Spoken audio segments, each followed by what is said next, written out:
Hi, I'm Tameika Devines. I'm a wife, a mom, an entrepreneur, and a city councilwoman. Hello, I'm Jean Devines, a husband, a father, and a community champ. I've been married to my wife, Tameika, for over 15 years. Join us as we interview some of our favorite couples, hear their stories, and be inspired. The secret to our successful marriage is that we are very intentional about our date nights.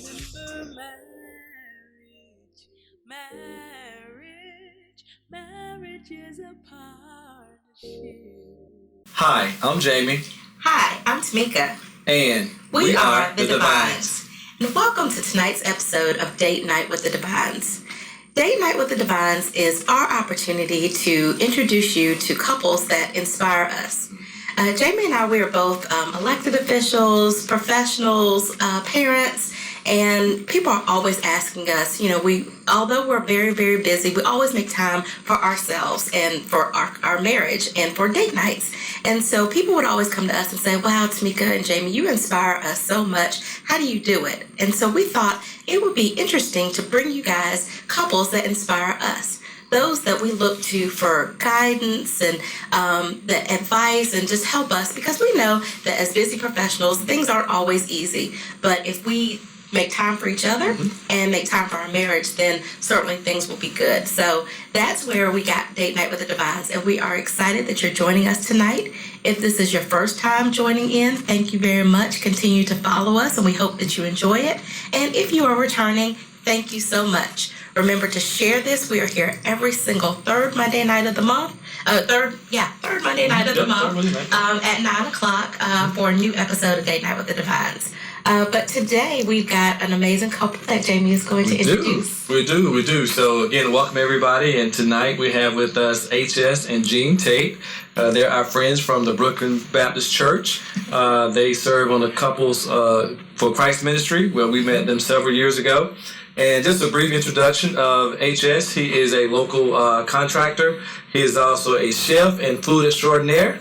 And then his wife, Jean, is a manager for a local company here in the greater Columbia area. And between them, they have 5 children. And I forgot how many grands you got now. 12. And 12 grands. And so on tonight, we're talking about blended families. And so HS and Jean will share with us their blended family and a little bit about some things that they've worked through. So we'll start with the basic question that we always ask everybody. How did y'all meet? We've met at an NAACP convention in Myrtle Beach. Really? I saw her across a room of over 500 people. Wow. Because she's kind of tall. And something just said, that's her. That's it. You just knew. I knew. That was it. So how did you approach her? I just walked up and started talking to her. All right, now I have a problem doing that. Actually, I knew her aunt. Okay.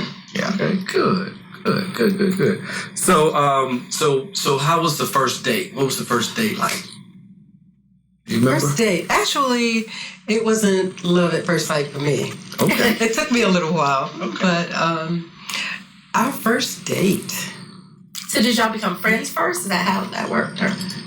He was pretty persistent in this relationship. Okay.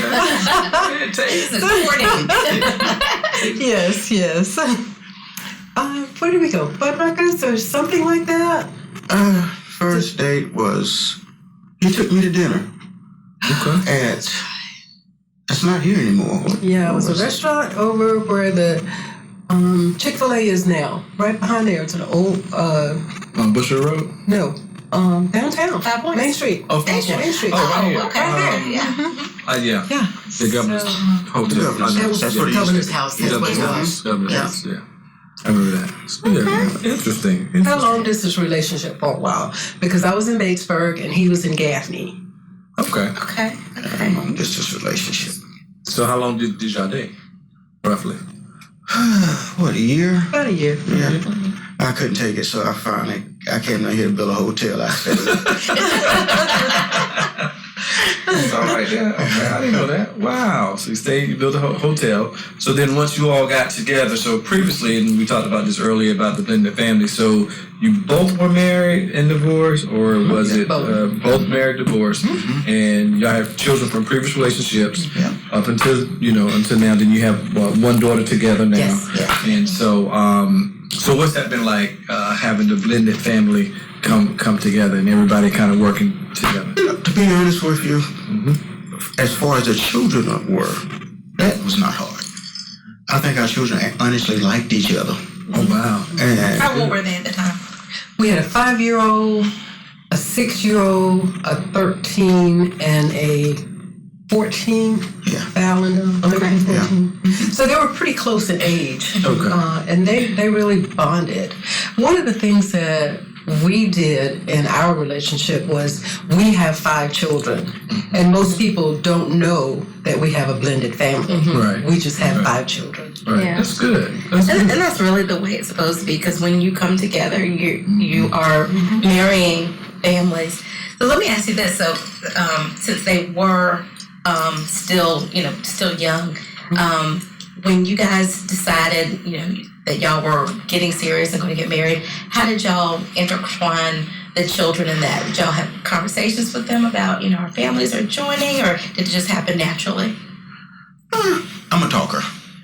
Okay. And, we sit down and talk with them and explain to them what was going on. And my kids understood. Right. And they knew that I hadn't been home living in Gaffney, at home for a while. And they knew that their mother and I were divorced. Right. And they understood that. Right.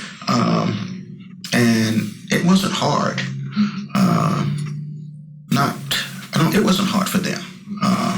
Of course, there are other outside factors sometimes, but we were able to deal with all of that. The two of us were able to deal with that. And we never involved them in it. They never got involved in any of the other things that were going on. Right. They were just our children. That's right. That's right. That's good. I guess we were old-fashioned in the fact that our children never knew our stressors or our problems. We kept whatever it was to ourselves because we felt like it was not their responsibility, and they're children, and they shouldn't have to go through the things that adults go through. So I agree with that. But don't get me wrong, kids are gonna be kids. Oh, So they try and pit one against the other, but the rules were laid down prior to that. Is that if you come to me and ask me for something and Gina's already said you can't have it, you can't have it. That's it. And don't run that game. Right. And we had on Friday was family nights. yeah. Okay. And that was a night that if you had any grievances, I don't care what they were, as long as you were respectful, you could lay them on the table. Okay. And we listened. Wow. And that helped a lot. Wow. It really did. Yeah. Wow. So you had all 5 growing up together, or was it kind of you had 2 and you had a... We had the boys all the time. But the girls would come every 2 weeks to visit. Okay. And we had the girls during the summer months. Okay. Yeah. Okay. That's good. How did you come to the family night? How did that come about? How did this Friday? How did that come about? I'm just curious. Because we do the same now. We actually got ours through Pastor Jackson doing marriage counseling, and so he made that suggestion. So I was just curious. My dad was I say he was a man ahead of his time. And he would always talk to me. I only got one whipping, as we called it, in my life from him. And I think I was 12 years old. Mm-hmm. But all the other times when I did something, he sat me down and talked to me. Mm-hmm. And his thing is that I'm going to raise you, and I'm going to trust you enough to do the things that are right. That's right. And I'm not going to follow behind you, but I'm going to trust it. What I've done with you is going to be enough. Oh, wow. And that's the way we felt about our kids, is that we raised them and let them know that we're going to trust you enough that you're going to do what's right, even if we're not there looking at you. That's right. That's right. That's how it came about, because of how my dad was with me. Wow. That's good. Yeah. That's good. That's good. That's good. So y'all just celebrated an anniversary. Yeah. Congratulations. It's Congratulations. 35 years. 35 years. All right.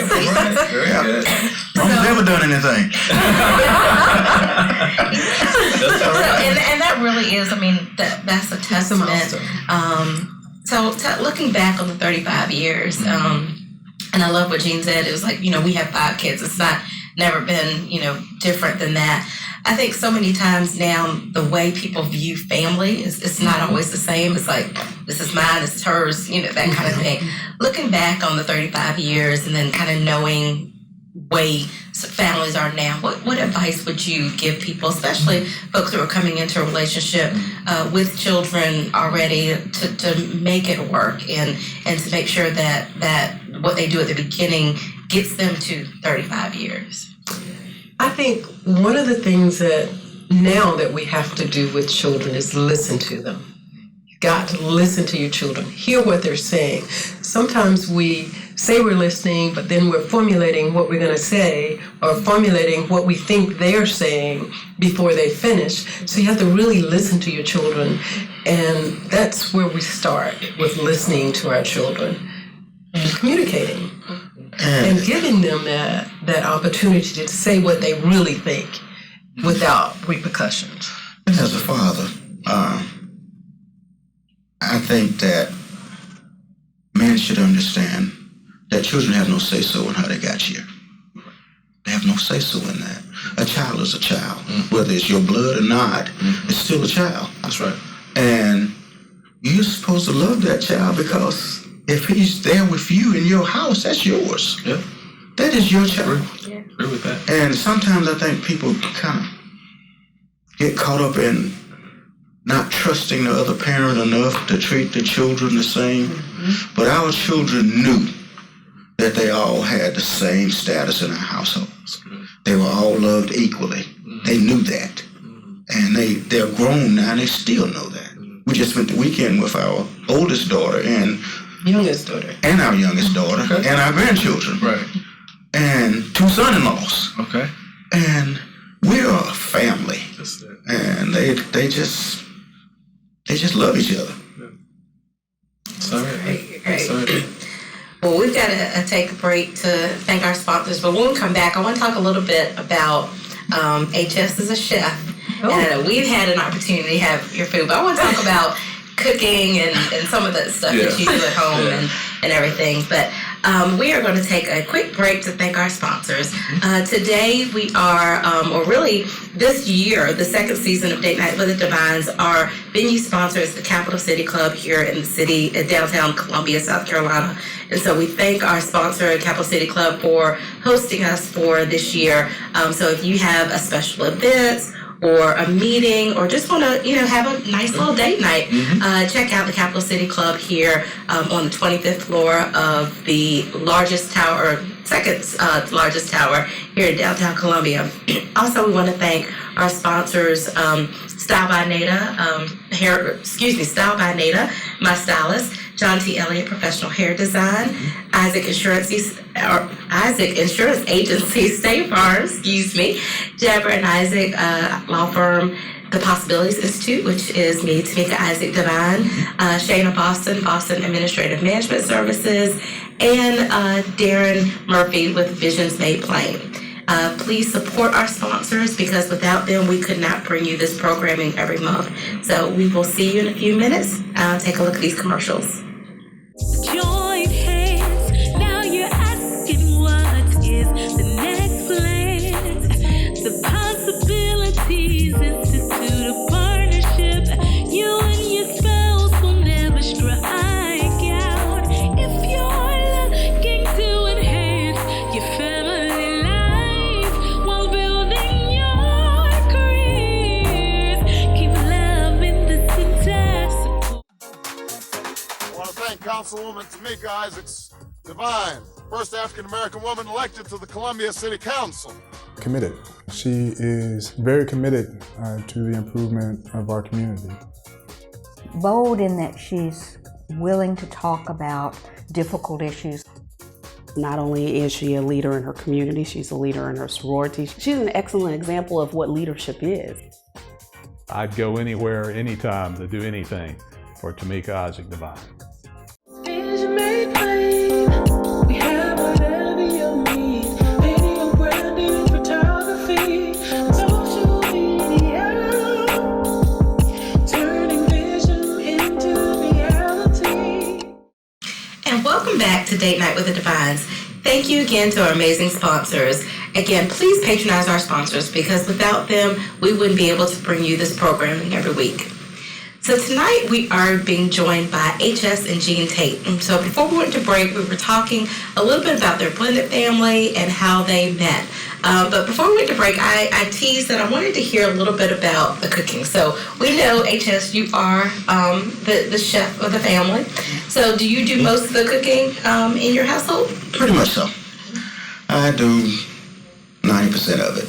Okay. That's right. Now, my wife can cook. All right. Good. Good. Right, but you're, and so how did you get into cooking? I think you had shared that with Jamie one time before. Well, my dad cooked. And when I was coming up, my dad used to tell his boys, there's no such thing as women's work. You know, and this was when I was a teenager. Wow. I don't know how long ago that's been. Right. But that's the way I was raised, is that there's no such thing as women's work. If it's your home, it's your home. That's right. You do whatever needs to be done in that house. And so he said, learn how to cook, learn how to sew, learn how to clean, learn how to wash clothes, because you may have to do that sometime. That's right. So that's how I came about cooking, but I also had a few classes. Just loved the love of cooking and experimentation and learning what spices and what goes together, those kinds of things. You have a favorite dish or a favorite thing that you like to cook or favorite items that you like to cook?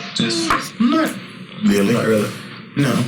Anything you like? What's your favorite? Oh, gosh. I like it all. All right. But I guess my favorite dish is the salmon with the lobster sauce, white sauce. Yeah. Okay. And what made me really think about that is, so, Jamie mentioned in the intro that you guys are part of the leadership of the Couples for Christ ministry. Mm-hmm. And one of the events that we love is when you do the couples cooking class. And the couples get together and HS, you're teaching us recipes and couples cooking together. So it just made me think about, is that something natural that happens in your household? Do you guys cook together a lot and kind of what started that? I think I call myself the sous chef. Okay. I do all the chopping and that kind of thing, preparing and moving things around. But, my daughter's cook also. Lauren, my youngest daughter, is a fantastic cook. Oh, wow. She stayed in the kitchen and learned how to cook, and now my granddaughter is learning how to cook. And how old is Corinne? She's 3. She wants to be right there. We have a bar in the kitchen, and I'm on this side of it, and she's on the other side watching everything I do and trying to help. That's how they learn. That's all right, yeah. Wow, that's excellent. So what's some of the other things? 35 years, that's nothing to sneeze at. What are some of the other things that you guys do to enjoy each other, to have your date nights? We travel. Okay. We go out to dinner a lot because I like trying new things. Right. We spend a lot of time together. I enjoy spending time with her. I don't have to be doing anything. Right. As long as Just she's in the house there. together. As long as she's there. We do DIY projects together. Oh, yes. Oh, yeah. I'm getting contracted at. It's important. Yeah. Oh, yeah. And it's just enjoying each other's company. No grand things. We don't travel to Europe or any of that stuff, but we just enjoy each other's company. And if you enjoy being around somebody, doesn't matter where you are and what you're doing. Right. That's good. Are there any challenges, or when you have challenges, what are some of the things that help you all get over some of those challenges that you may have had over a period of time? Because again, 35 years is nothing to sneeze at, as we can say. For me, we just celebrated the 30th anniversary of our couples ministry. Right. We've gone to every one. Wow. And when we first got married, the first one we went to, and we made a pledge to each other that divorce is not an option. That's right. There you go. That is not an option in our family, in our marriage. That's it. And each year we learned something new. We grew in the knowledge of the presenters that we've had. And now when something comes up, we got a treasure chest of information that we can lean on and say, we know how to handle this. And we look at some of our friends who've fallen by the wayside, and we're saying they got divorced over that. Wow. And you know, it wasn't that serious, but they got divorced over that. But for us, we're in it for the long haul. That's it. That's good. One of the things that I liked about one of the retreats that we went to was finding your spouse's love language. Knowing what your spouse likes. And once we discovered that was early on. And it's just been a lot better knowing what your spouse's love language is. So what's each of your love language? Remember? I forgot. She likes acts of service. Affirmation. And affirmation. I just like attention. My man. I'm with you on that. But that is so important to know, because that's all about the way you communicate. So that is fun. So let me ask this, because kind of hearing you talk about the divorce is not an option. So many times that's really not the way people look at it now.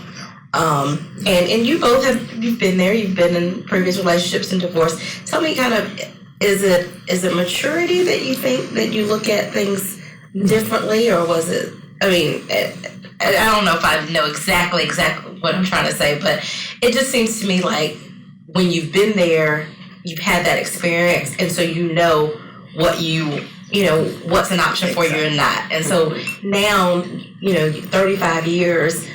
You've been together longer than a lot of people. What changed in the way you either view marriage or the way you understand how to communicate with each other? What was different? For me, God did the picking this time. Wow. First time I did. Wow. And that's the center point of any marriage. Is that there has to be a foundation. And when you get married, it's not just a contract between the two of you, it's a contract between the two of you and God. That's right. And when you break that contract, it's not the two of you, you're breaking it with God. We were at the last retreat we had, and I was talking to some young people, and one of the questions was, what's the deal breaker? Right. And after the session was over, I went up there and said, what do you mean, what's a deal breaker? This isn't a business transaction. Right. This is a covenant relationship. There is no deal breakers. And, I talked to them about 15 minutes, and they want to talk to us again. Wow. Because they really want to understand how marriage works and what marriage is. They need to see it. Wow. I think one of the things that couples have to do is don't sweat the small stuff. A lot of times we get all bent out of shape about him leaving his socks on the floor or the towels not on the rack properly. Right. Don't sweat the small stuff, because that's good. That's good. Just enjoy the time that you have. So speaking of, you talked about a covenant between you two and God. So I like that you put that piece in there. And I think at the last retreat, Pastor B was talked about. I think somebody asked the question, if you've been apart, how do you come back together? And he used that triangle. And I remember that we're at the bottom and we're coming up to two sides and God is here. And so that just stayed in my mind, even just talking to people in general. That you got to come together and you go up each of those sides because you're here, she's here. Then I got the bottom foundation. God is right there in the middle. And as you mature, that you reach that center point. So at what point did you realize that God was in the midst of what you're trying to do, what you are doing? I remember. We both were Christians when we got married. Okay.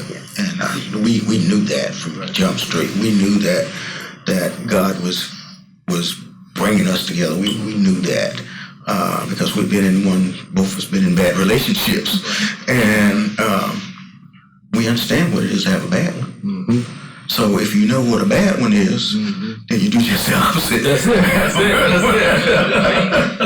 That's all right then. Good.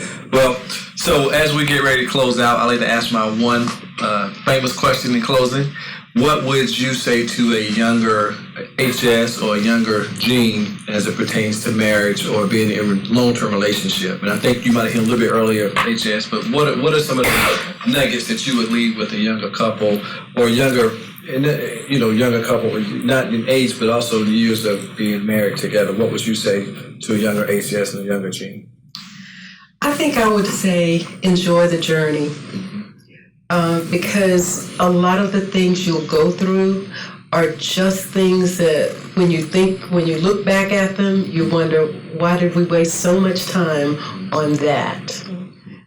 You're missing out on so much by wasting time on things like that. And the other thing is, just coming together and communicating with each other. That is so important. Allowing your spouse to be honest about their feelings. You know, when I talk to young men, I'm old-fashioned. And it's a good thing. I believe in applying the word of God to when you talk to somebody about marriage or whatever, life period. And there's a scripture that says that a man is to love his wife as Christ loved the church. All right. He should be willing to lay his life down for her. And if you don't feel that you can love this woman that much, and if she can't have that place in your life to where, and see, people take that literally. That's not what it was saying. But if it comes to that, you should. But what it's saying is that your life shouldn't be the most important thing. That's right. That her life should be. That's right. It says that a man is to love his wife, but she is to respect us. Never told her to love us, but she is to respect us. But the key to that is that if you're doing what you're supposed to do, she's going to love you. That's it. I like it. Wonderful. I like it. All right. Well, definitely. Well, thank you both so much. It is an honor to sit down with you guys and have this time. And I know that our audience has enjoyed listening to you guys. So, with that said, again, thank you so much for joining us. Like I said, again, we're here every single third Monday of the month at 9:00 p.m. You can watch us on Facebook Live at the Date Night with the Devines page. And if you have not gone to Facebook and liked our page, please do so. You'll also find us on Free Thinkers Radio. And you will also find us on my YouTube page, Tameika Isaac Devine. So, again, please continue to like us, follow us, and share. If you've liked what you've heard, if you like what you've seen, share this with others so that this can be a blessing to them as well. And we would love to hear back from you anytime. Give us a shout out on social media, email, let us know what you like about the show, some topics you'd like to see us discuss. We're looking to do some great things in 2020, and with you guys supporting us, we know we will. So until next time, I'm Tameika. And I'm Jamie. And we are the Devines.